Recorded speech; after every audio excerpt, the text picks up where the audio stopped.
أعوذ بالله من الشيطان الرجيم بسم الله الرحمن الرحيم اللهم صل على محمد وعلى آل محمد كما صليت على إبراهيم وعلى آل إبراهيم إنك حميد مجيد اللهم بارك على محمد وعلى آل محمد كما باركت على إبراهيم وعلى آل إبراهيم إنك حميد مجيد الصلاة والسلام عليك يا رسول الله صلى الله تعالى عليك وسلم اهدنا الصراط المستقيم صراط الذين أنعمت عليهم غير المغضوب عليهم ولا الضالين آمين بسم الله الرحمن الرحيم صدق الله العظيم مولانا نبي الأمين المتين الكريم ونحن لذلك لمن الشاهدين والشاكرين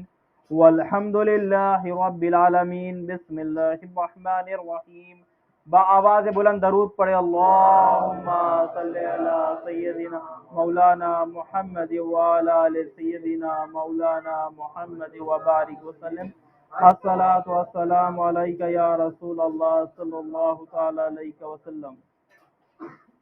کل کی مجلس ہم نے حضرت سکینہ بنت امام حسین علیہ السلام پر پڑھی۔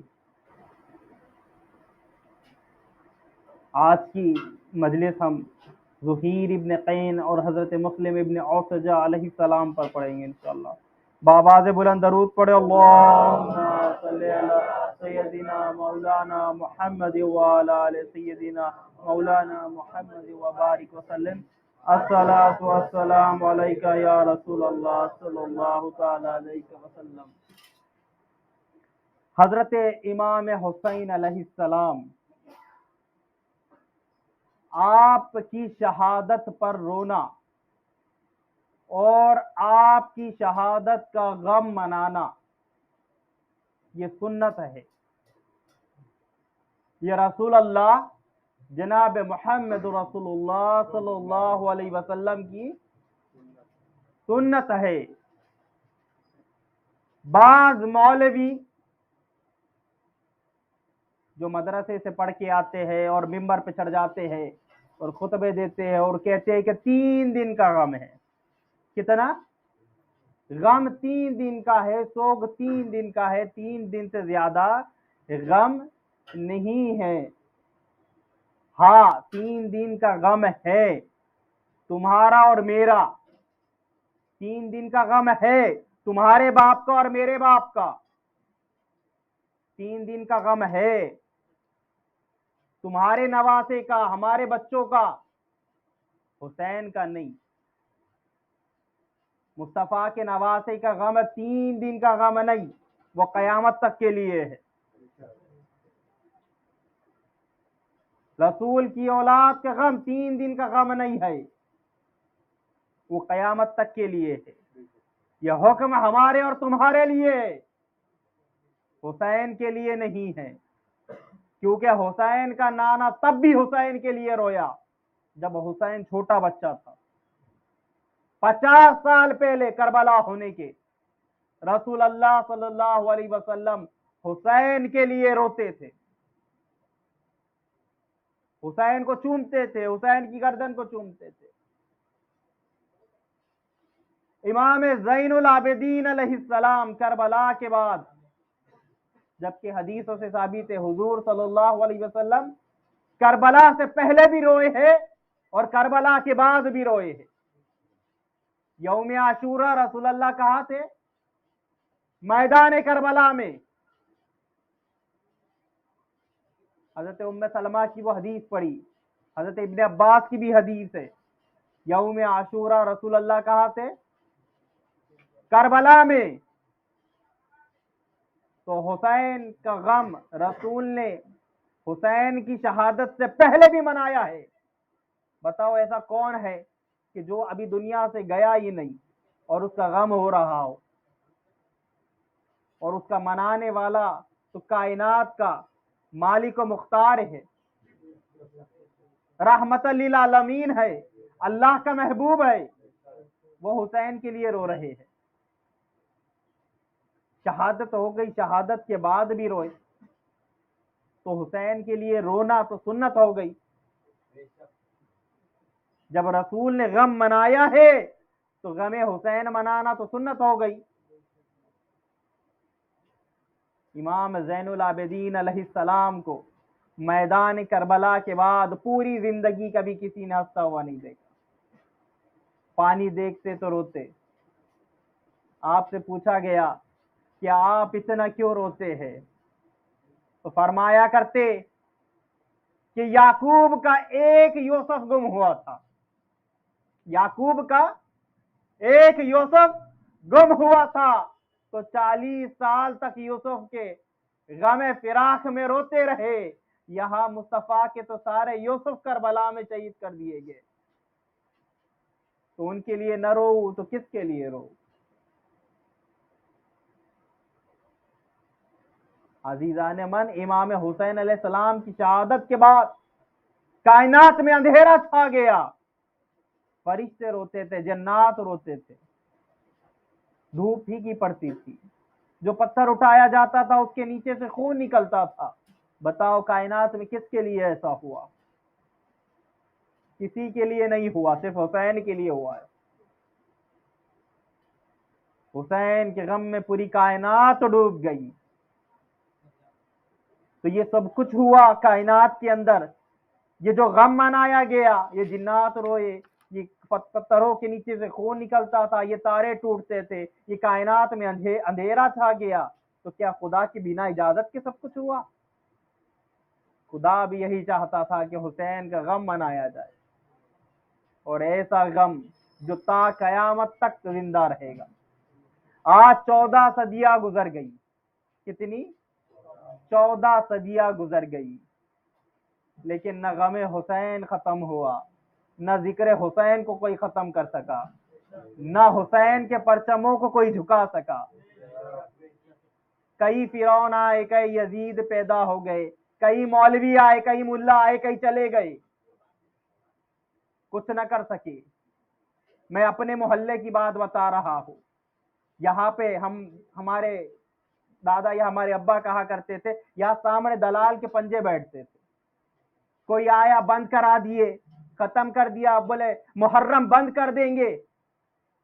آج وہ لوگ جو اس زمانے میں موجود تھے، وہ جو کرتے تھے، پھر انہوں نے بند کر دیا، کہا محرم ختم ہو گئے، محرم بند ہو گئے، یہ سب کچھ نہیں کرنا، ان کا زمانہ ختم ہو گیا، یہ مر گئے، ان کی قبر میں ان کے جسم بوسیدہ ہو گئے، پھر پرچم وہیں پہ موجود ہے۔ اسی محلے کے اندر پھر ذکر اہل بیت ہو رہا ہے، ذکر حسین ہو رہا ہے، تم مر کے مٹی میں مل گئے، حسین کا علم تو آج بھی بیٹھا ہے، تمہارا ذکر ختم ہو گیا، حسین کا ذکر کوئی ختم نہیں کر سکتا۔ تمہارا زمانہ آئے گا، تم چلے جاؤ گے، تم مر کے مٹی میں مل جاؤ گے، حسین زندہ تھا، زندہ ہے، زندہ رہے گا۔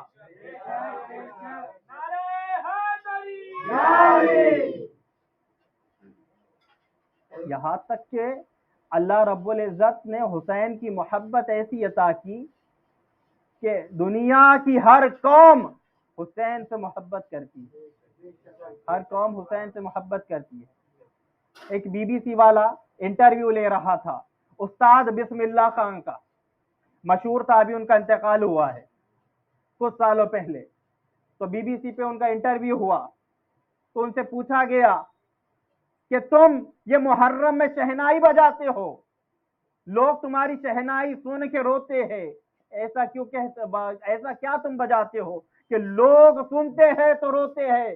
تو انہوں نے کہا کہ سال بھر یہ شہنائی ہوتی ہے، محرم میں یہ قاسم کے ماں کے الفاظ ہوتے۔ بنارس کے اندر تعزیے کا جلوس نکلتا ہے یو پی میں، غیر مسلم عورتیں، ہندو عورتیں اپنے بچوں کو لے کے کھڑی رہتی ہیں، وہ پوچھتی ہے کہ تعزیے کا جلوس گیا، ان سے کسی نے پوچھا تم تعزیے کے جلوس کے بارے میں کیوں پوچھ رہی ہو، تمہیں تعزیے کے جلوس سے کیا کرنا ہے؟ تو انہوں نے جواب دیا تمہیں معلوم نہیں، آج حسین کا بچہ مارا گیا تھا، اور جب تک ہم تعزیے کا جلوس نہیں دیکھتی ہم اپنے بچوں کو دودھ نہیں پلاتی۔ یہ غیروں کی عقیدت ہے حسین سے، یہ غیروں کی عقیدت ہے امام حسین علیہ السلام سے۔ ہر آگ غم حسین میں روتی، کون ایسا ہوگا جو حسین کے غم میں نہیں رویا؟ ہاں، رونا یہ صبر کے منافی نہیں ہے۔ رونا ان اللہ مع الصابرین، اللہ صبر کرنے والوں کے ساتھ ہے۔ بعض لوگ کہیں گے یار صبر کرو شہادت پہ، بے شک ہم صبر کرتے ہیں، لیکن رونا یہ صبر کے منافی نہیں ہے، کیونکہ جب دل روتا ہے تو آنکھ روتی ہے، کیونکہ ہر کسی کو تم نہیں رلا سکتے۔ یہ خدا کی نعمت ہے، یہ خدا کی ایک نعمت ہے۔ جب دل روتا ہے نا تو پھر آنکھوں سے آنسو بہتے ہیں، یہ محبت ہوتی ہے۔ یہ نعمت اللہ ہر ایک کو بھی نصیب نہیں کرتا۔ تو رونا صبر کے منافی نہیں ہے۔ ہاں، اہل سنت میں ایک چیز سے منع کیا گیا، وہ ہے ماتم داری سے۔ ماتم سے منع کیا گیا، روکا گیا۔ کہا کیوں روکا گیا؟ رسول اللہ نے اس کو حرام قرار دیا، کہا یہ نہیں کر سکتے۔ کہا کیوں؟ کہا یہ جو سینہ پیٹنا ہے، گریبان چاک کرنا ہے، مارنا ہے، یہ طریقہ غلط ہے، یہ زمانے جاہلیت کا طریقہ ہے، یہ طریقہ زمانے جاہلیت کا اس سے روکا گیا۔ اگر کسی کے مسلک و مذہب میں جائز ہے تو وہ اس کا، ہمارے یہاں پہ اس سے منع ہے۔ ہم رو، حسین کے لیے رو، اگر رونا نہیں آتا تو رونے کا منہ بناؤ۔ ہاں، اس پر بھی بہت بڑا ثواب ہے۔ حسین کے لیے رونا یہ تمہیں جنت میں لے کے جائے گا۔ حسین کی ماں شفاعت کر کے تمہیں جنت میں داخل کرا دے گی۔ بآواز بلند درود پڑھے، اللہم صلی علی سیدنا مولانا محمد وعلی آل سیدنا مولانا محمد وبارک وسلم۔ الصلاۃ والسلام علیک یا رسول اللہ صلی اللہ تعالی علیہ وسلم۔ حضرت ظہیر ابن قین بجلی، ظہیر کربلا کے شیروں میں سے ایک بہادر شیر، جن کا نام جو مجلس میں ہمیشہ آتے ہیں انہیں پتا ہے ظہیر کون تھے۔ ظہیر یہ وہ ہستی ہے جو بہت بڑے تاجر ہوا کرتے تھے، بڑا مال و دولت ان کے پاس میں تھا، لیکن یہ حسین کے ساتھ نہیں تھے، یہ علی کے ساتھ میں نہیں تھے، یہ اس زمانے میں علی کے مخالفوں میں گنے جاتے تھے، اپوزٹ پارٹی تھی۔ شاید یہ بھی بنو امیہ کے پروپیگنڈے میں آ گئے ہوں گے اس وقت، جو پھیلایا گیا تھا کہ حضرت عثمان کو شہید کرنے میں علی کا ہاتھ ہے۔ جس طرح جھوٹ پھیلایا جاتا ہے اس زمانے بھی تھا، تو یہ اپوز ہوا کرتے تھے کسی زمانے میں۔ حج کو آئے ہوئے تھے، اور جب حج سے واپسی کے بعد میں حسین جب میدان کربلا کے راستے میں تھے تو ان کے خیمے اور حسین کے خیمے بھی قریب قریب لگے تھے۔ حسین نے اپنا قاصد بھیجا تھا کہ جاؤ ظہیر سے کہو کہ حسین نے بلایا ہے۔ قاصد آیا ہے، ظہیر اس وقت کھانا کھا رہے تھے۔ قاصد نے کہا کہ آپ کو امام حسین نے بلایا ہے، تو ظہیر نے یہ کہا کہ دیکھو میں معذرت چاہتا ہوں، میں معذور ہوں، میں حسین سے نہیں مل سکتا۔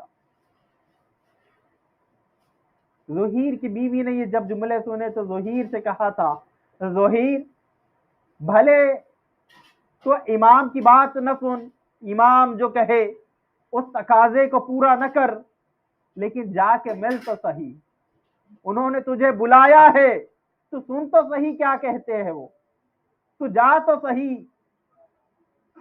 ظہیر بیوی کے کہنے پہ آئے ہیں، ایسے حسین سے ملنے کے لیے آئے ہیں جیسے کسی نے جبرن ڈھکیلا ہو، ایسے آئے، اور جب حسین سے ملے ہیں تو نہ جانے حسین نے کون سی بات انہیں کہہ دی، نہ جانے کیا باتیں حسین کی اور ظہیر کی ہوئی۔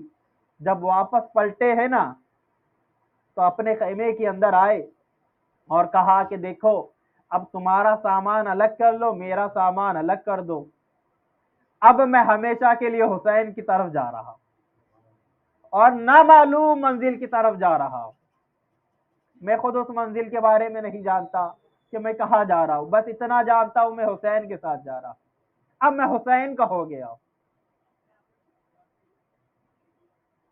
خدا نے حسین کے لیے کن بہادروں کا انتخاب کیا تھا اور کیسے کیسے جوان اکٹھے ہوئے جو کربلا میں شہید ہوئے۔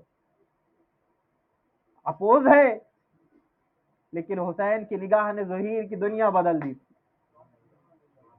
کہنے لگے اپنی بیوی سے میں تجھے طلاق دیتا ہوں، تو آزاد ہے آج کے بعد، اور یہ جتنا میرا مال اور دولت ہے یہ سب تجھے دیتا ہوں۔ بیوی نے کہا کہ ظہیر تم مجھے طلاق کیوں دینا چاہتے؟ کہا کہ میں نہیں چاہتا، میں ایسی منزل کی طرف جا رہا ہوں کہ جس کا انجام میں نہیں جانتا۔ ظہیر کی بیوی نے کہا کہ ظہیر تم نہیں جانتے پر میں جانتی ہوں کہ اس کا انجام کیا ہے۔ ایک شرط پہ تمہاری بات کو مان لوں گی، ایک شرط پہ تم سے طلاق لے لوں گی یا آزاد ہو جاؤں گی۔ ظہیر تم طلاق ہی اس لیے دے رہے ہو کہ تمہارے بعد مجھے کوئی تکلیف نہ ہو، تم اس لیے طلاق نہیں دے رہے ہو کہ بس دینا ہے، بلکہ اس لیے دے رہے ہو کہ مجھے کوئی تکلیف نہ ہو۔ ظہیر تم مجھ سے محبت کرتے ہو، لیکن میں تمہاری شرط، یہ جو بات ہے وہ ایک شرط پہ مانوں گی۔ ظہیر نے کہا بتاؤ وہ کیا ہے؟ کہا کہ جب تم شہادت پالو اور سیدہ فاطمہ الزہرا کے روبرو حاضر ہوئے تو کہنا کہ تمہاری ایک کنیز ہے جو تمہاری شفاعت کی منتظر ہے، اگر تم اس بات کا وعدہ کرتے ہو تو میں تم سے آزاد ہونے کے لیے تیار ہوں۔ ظہیر نے کہا کہ اگر میں اس لائق ضرور ہوا تو وعدہ کرتا ہوں کہ ضرور سیدہ فاطمہ الزہرا سے تمہاری سفارش کراؤں گا۔ ظہیر حسین کے ساتھ کربلا آئے ہیں، شب عاشور والی رات ہے، 9 محرم کی رات۔ حسین نے اپنے اصحاب کو، انصار کو جمع کیا تھا، اہل بیت کو جمع کیا تھا، چراغ بجھا دیے تھے اور فرمایا تھا کہ دیکھو جس کو جہاں چاہنا ہے جا سکتا ہے۔ حسین تم سے راضی ہے، یہ میرے دشمن ہے، میرے خون کے پیاسے ہیں، انہیں تم سے کوئی لینا دینا نہیں ہے، اگر تم میرے ساتھ رہو گے تو یقیناً تم بھی مارے جاؤ گے، تم آزاد ہو، حسین تم سے خوش ہے، تم جہاں جانا چاہو، جو جانا چاہے جا سکتا ہے، حسین کو کوئی گلہ اور شکوہ نہیں ہوگا۔ اس وقت ظہیر نے کہا تھا مولا کیا ہم یہ دن دیکھنے کے لیے رہے؟ کیا بروز قیامت ہم آپ کے نانا کے سامنے کس منہ سے جائے؟ ہم سیدہ فاطمہ الزہرا کو کیا منہ دکھائے؟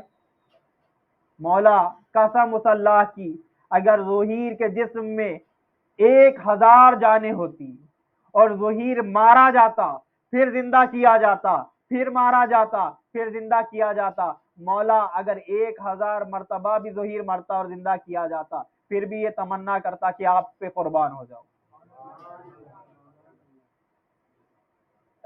اور پھر عاشور کا دن آیا ہے اور ایک اصحاب کا ایک تعداد شہید ہونے کے بعد میں ظہیر ابن قین بجلی یہ حسین سے اجازت لے کے میدان میں آئے۔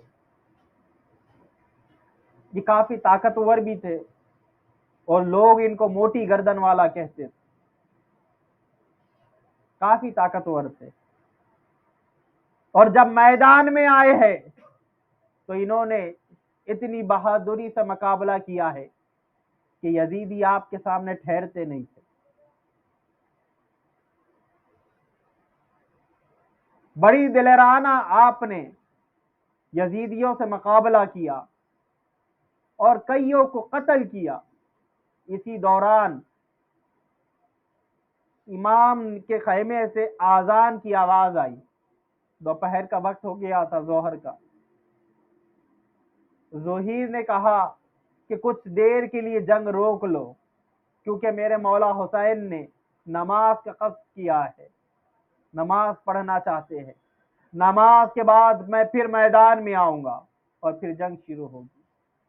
اور ظہیر پھر نماز ظہر کے بعد میں میدان میں آئے اور بڑی بہادری سے مقابلہ کیا ہے، اور کئی زخم آپ کے جسم مبارک پہ لگے، اور آپ کی شہادت ہوئی ہے میدان کربلا میں۔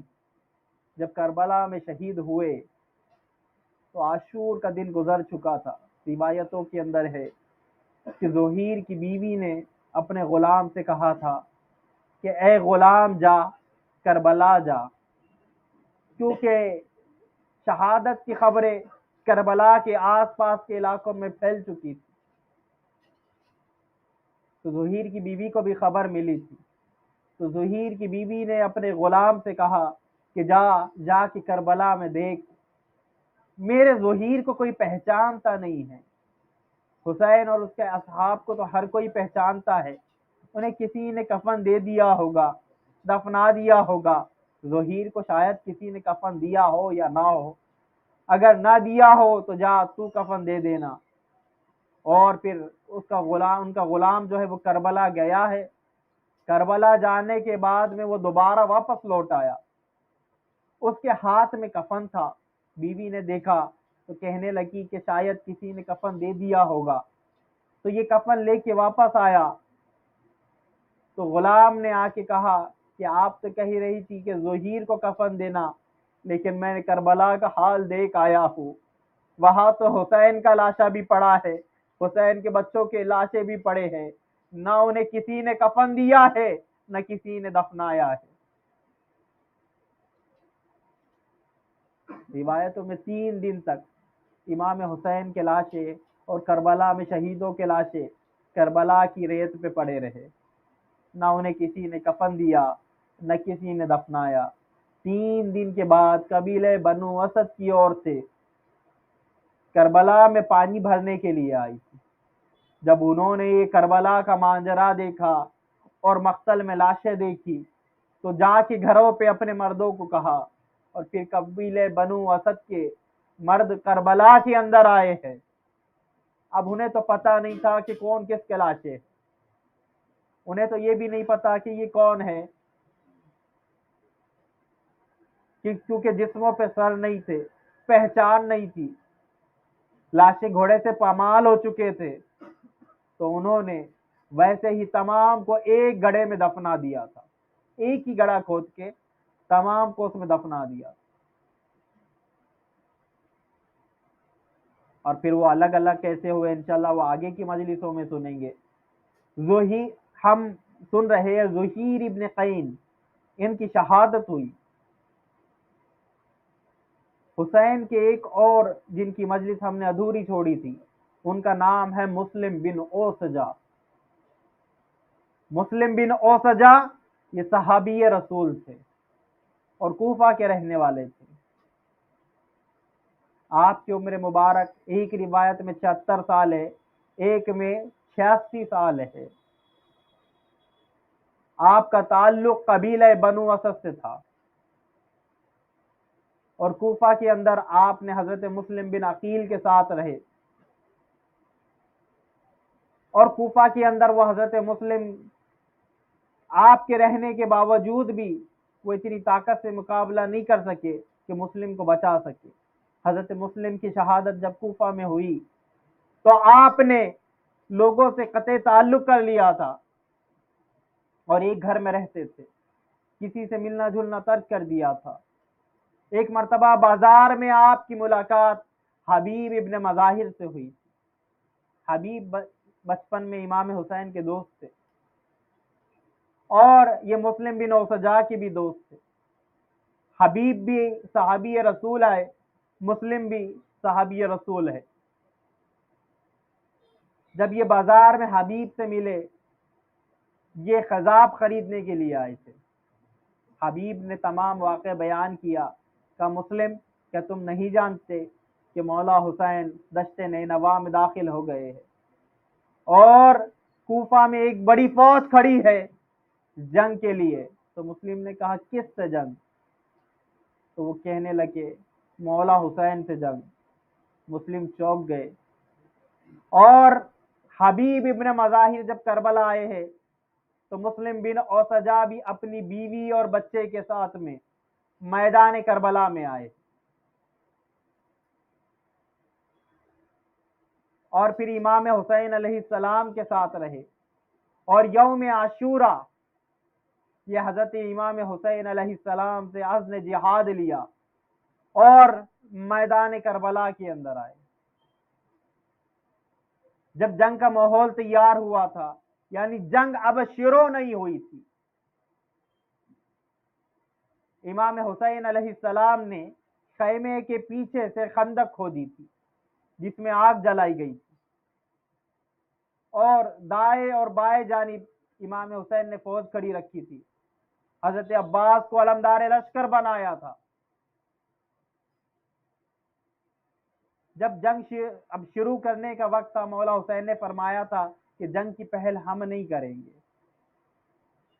جنگ کی پہل ہم نہیں کریں گے۔ یزیدی لشکر میں سے ایک سپاہی تھا جس کا نام ہے مالک بن عروہ، یہ کہنے لگا حسین تم دنیا میں بھی مرنا چاہتے ہو جبکہ مرنے کے بعد تم جہنم میں جاؤ گے، یہ کہہ رہے تھے جنت کے سرداروں سے۔ امام حسین علیہ السلام نے فرمایا بدبخت، جہنم میں ہم جائیں گے؟ آسمان کی طرف دیکھ کے دعا کی، اے اللہ اس کو جہنم کی آگ کا مزہ چکھا۔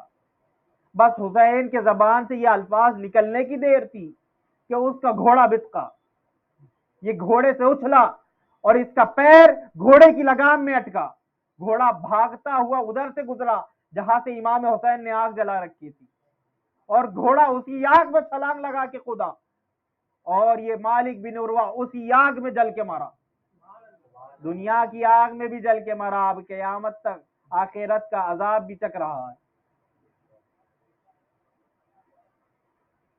ابن سعد، عمر ابن سعد نے جو کہ لشکر یزید کا سالار تھا، یہ اپنی فوج کو مخاطب ہو کے کہنے لگا کہ اے سپاہیوں گواہ ہو جاؤ، اور تم ابن زیاد کے سامنے گواہی دینا کہ حسین کو سب سے پہلا تیر مارنے والا میں ہوں، اس لیے سب سے پہلے انعام مجھے ملے۔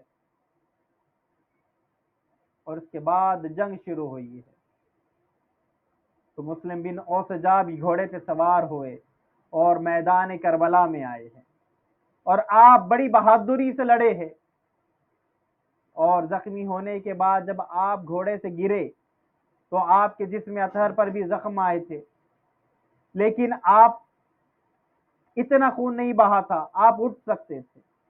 تو اٹھنے کے بعد میں بھلے آپ کے ہاتھوں سے تلوار گر گئی ہو، یا کمزوری یا نکاہت آ گئی ہو، لیکن مسلم بن اوسجا اس عمر میں جبکہ ضعیف آئے، گھوڑے سے گرنے کے باوجود پتھر اٹھا کے یزیدیوں کو مارتے تھے،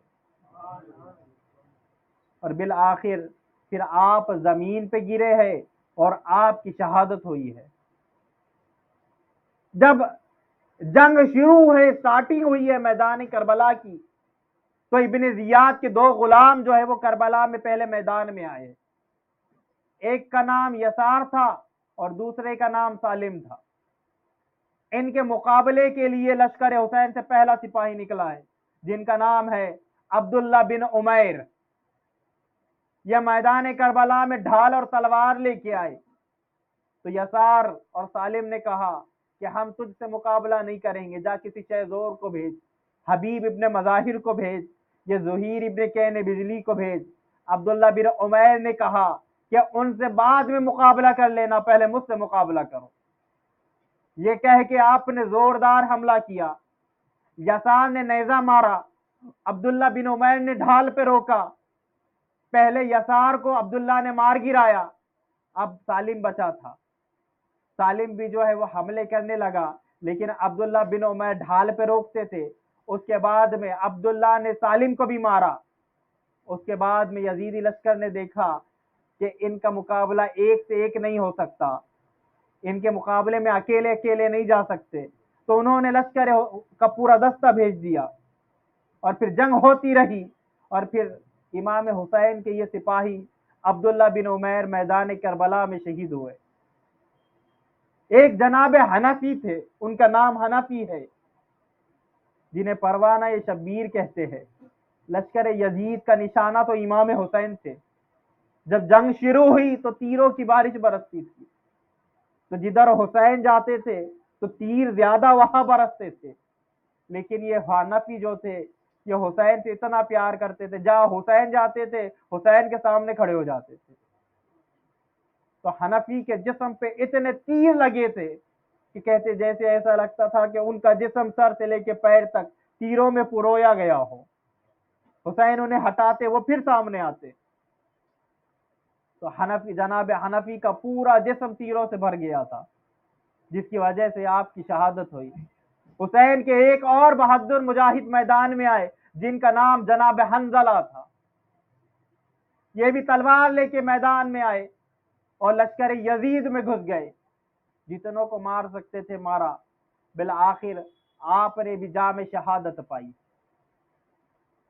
انشاءاللہ تعالی کل کی مجلس میں ہم دیگر شہیدوں کا ذکر کریں گے۔ وآخر دعوانا الحمدللہ رب العالمین۔